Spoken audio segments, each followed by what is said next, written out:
On assiste actuellement à l'encontre de mon pays à une énorme campagne internationale qui cherche systématiquement à répandre des mensonges ou à dénaturer la vérité afin de mieux submerger un Vietnam qui lutte courageusement contre le communisme mondial et qui est en train de gagner sa guerre.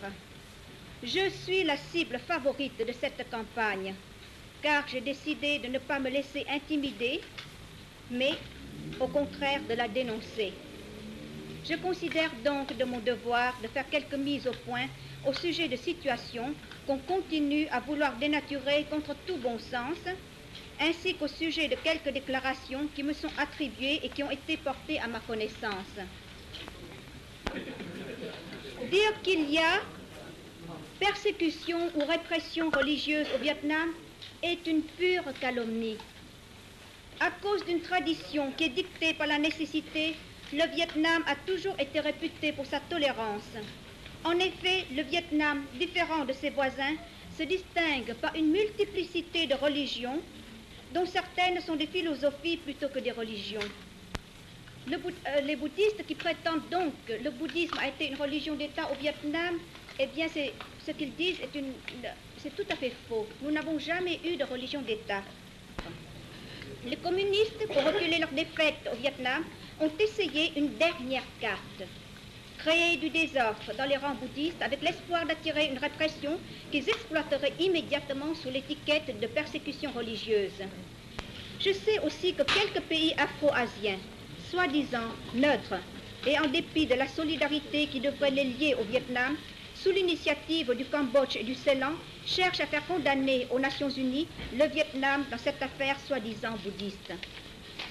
Alors que le Vietnam ne peut pas avoir la même plateforme qu'eux pour répondre et se défendre, étant jusqu'ici systématiquement écarté de l'ONU par le seul veto russe.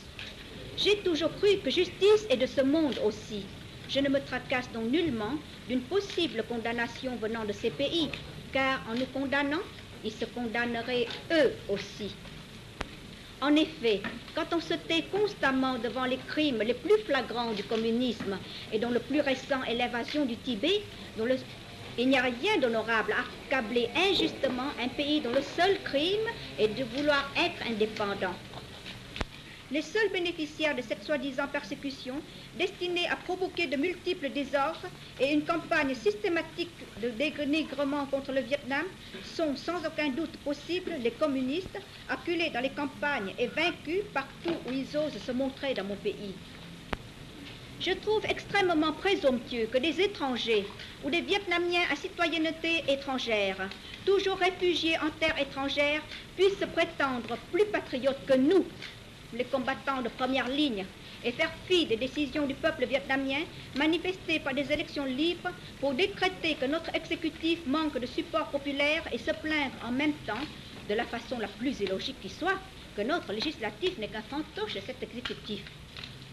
Irait-on, je me demande, mettre en doute par exemple le support populaire dont jouit le gouvernement américain et à cause de cela chercher à la renverser parce que sa marge de victoire sous son opposition est étroite?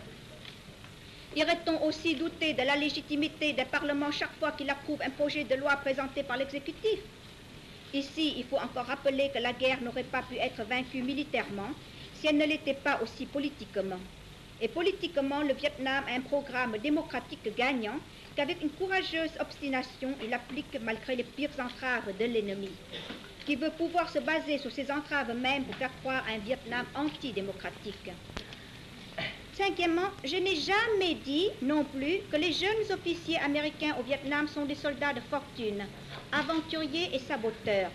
Me juger sur je ne sais quel rapport serait injuste, cruel, incompréhensible, choquant et extrêmement offensant. Surtout quand toutes mes conférences de presse sont enregistrées, vous le voyez.